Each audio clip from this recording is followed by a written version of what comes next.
Joining us is the person infamously known as Alexander the Met on Twitter, but we'll be referring to him as John tonight, and he was going to join us to just kind of bash Brock a little bit.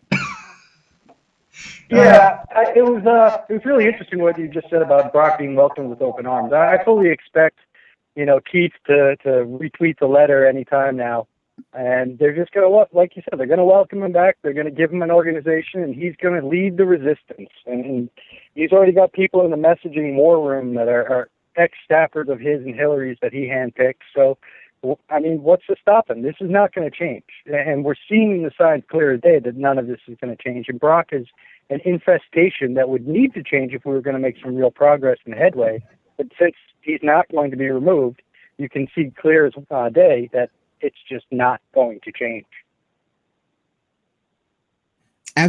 Absolutely. And the issue is that Trump, this is the problem with only fighting monsters, right? This is the problem with only attacking the excesses of the system. This is the problem with people who get away with that knowledge. So we have in Trump, in Jeff Sessions, and to a lesser extent in Tillerson, and basically the entire cabinet. Let's be honest. Trump's cabinet is basically a Legion of Doom from the old Justice League cartoons, or sorry, the Injustice League. I don't know. I'm too young for that show, but they provide convenient scapegoats for why Brock is not so bad, why he needs to be let back in. Although he's not really good at his job. Let's be honest. He kind of wasted that $1 million he was given, but it is what it is. And the Democrats will never ever turn that eye back on themselves. Like I'm waiting for Cory Booker to come in and go, Jeff Sessions, you're a piece of, you're not a nice person. I'm going to fight your confirmation with every last breath I have. And then when you're not confirmed, I'm going to go into my own party and eject the neoliberals out too. Because yes, we do have a monster at the door. We do have barbarians at the gates, but we also have an infestation within our own town. And that is the problem here. The Democrats are just going to use this. It's going to be Jeff Sessions is the real enemy. We can't re-legislate the primary. We can't focus on Chuck Schumer because he's an ally against Trump. And then in 2020, they're going to run, oh God, I guess Cory Booker. And we're going to lose again. Yeah, that's what today was all about. I mean, you saw him up there today giving his little testimony, and they were basically just prepping him to run. You saw like everyone tweeting about the video and everything. It was just prep for Cory Booker.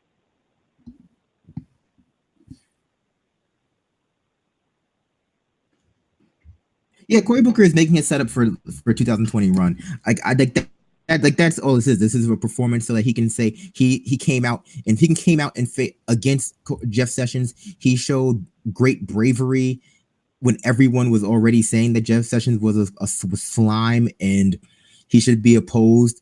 It's this kind of, this is the ultimate cowardice, right? This is the ultimate cowardice. This is kind of worse than doing nothing, because this is almost as bad, because this is, you're only willing to do something when everyone agrees opposing is a problem. That's when you gain the courage to fight.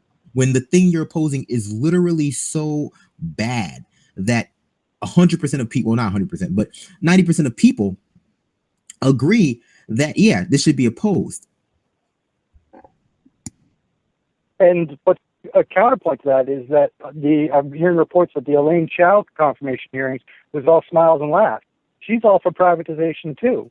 But all the privatization Democrats on the neoliberal side were all joking around with her and letting her breeze through. Well, at this point, privatization has been completely normalized, right? Privatization, this was the ultimate goal of, this is the ultimate result of the Reaganism, the neoliberalism of what Reagan and Clinton did. The private market has the solution to every problem. There's nothing that the public sector can do that the private sector can't do better, including educate our kids. And so the idea that we would fight the idea that the Democrats would fight privatization is gone now, right? Like they don't need to fight it.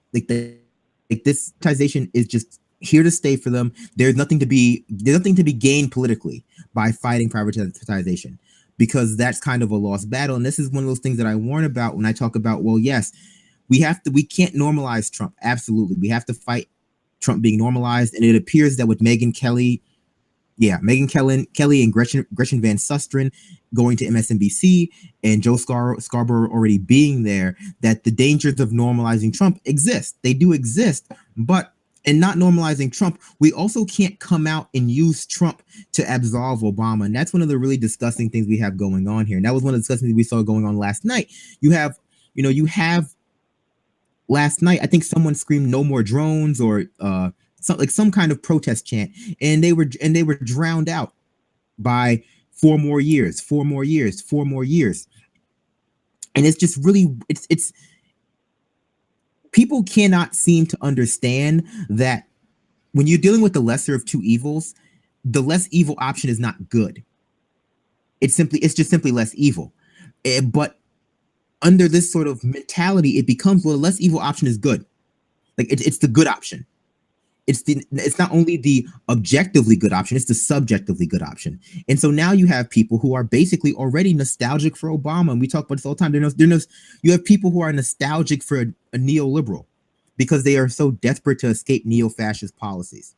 And how do we get to the point where people's critical thinking skills are so poor that they don't see that one leads to the other? And then not only that, they don't even recognize some of the fascism that existed under Obama as fascism, simply because he didn't use those words. But when you have private and public police working together to suppress protesters in North Dakota, that's fascism. It's not heavy fascism, but it's fascism light, definitely. And we have to start having this conversation of, the solution to neo-fascism is not more neoliberalism. The solution to Trump, who represents an excess of a neoliberal system, neo-fascism, an excess of the racist system by being a complete dick, a complete sexist dick who, at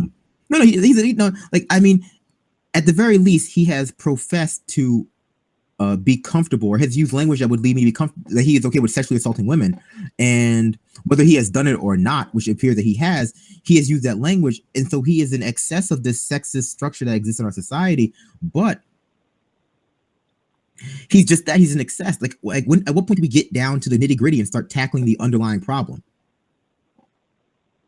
Yeah, and to speak to that neo-fascism under Obama, I mean, the Supreme Court justice he put forward, Merrick Garland, ruled to suspend habeas corpus in order to put people away in Gitmo.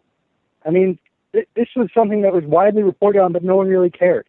And now all of a sudden, Trump's talking about the same stuff, and it's now like, oh my God, we need to fight this. We need to fight it then too. It always needs to be fought. And like you said, the way to fight Trump is not with neoliberalism. Yeah, and the way to resist Trump is certainly not by remembering Obama fondly. Like, the way to resist Trump is to, rather, we don't need to resist Trump. We need to fight Trump, definitely. We need to actively, resistance is a reactive thing. We need to go out into the streets and fight Trump. We need to be proactive. We've been reactive for too long. That's how we got here.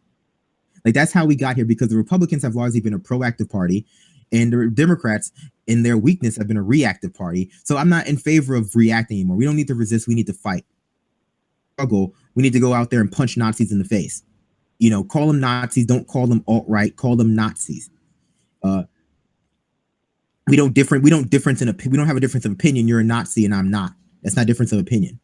But yeah, so the way to fight Trump, the way to prevent Trump was, again, 30 years ago. But the first thing we need to do is we need to understand how we got here. We need to understand that Trump is not an anomaly. That Trump did not come about as an anomaly of the system. He came about as its most logical conclusion. And that's why this whole nostalgia over Clinton, you have people who are heartbroken over Clinton. And, I enjoyed Meryl Streep's speech. I thought it was very nice. I thought it was very emotional. And I thought it was very, moving. I thought it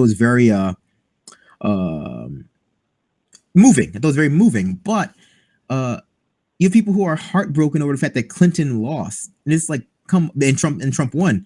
But it's like, come on, if Clinton had won, let's be honest, it would have been Ted Cruz 2020. Because Clinton didn't offer anything. Clinton didn't offer a solution to neo-fascism. Clinton offered an alternative to Trump. It's just like that, she offered a different kind of fascism that was a bit more polite. And I think it's, we have to engage with it. Maybe it's not, honestly, I'm not a purist, so calling it fascism to me is a bit wishy-washy, but it's definitely not something I would want to live under. So how do we move past this conversation? How do we start having the conversation about, okay, well, yes, we got to deal with Trump, but we can't, it's not either or. It's not only dealing with Trump, it's also we got to deal with Chuck Schumer. We got to deal with Nancy Pelosi. We got to deal with Steny Hoyer. We got to deal with the Congressional Black Caucus too. Let's be honest, they're no prize pigs. And we have to deal with Cory Booker. Cory Booker is indicative of a problem. Liberals standing up to neo-fascists and like advocating for themselves. That's a solution to them.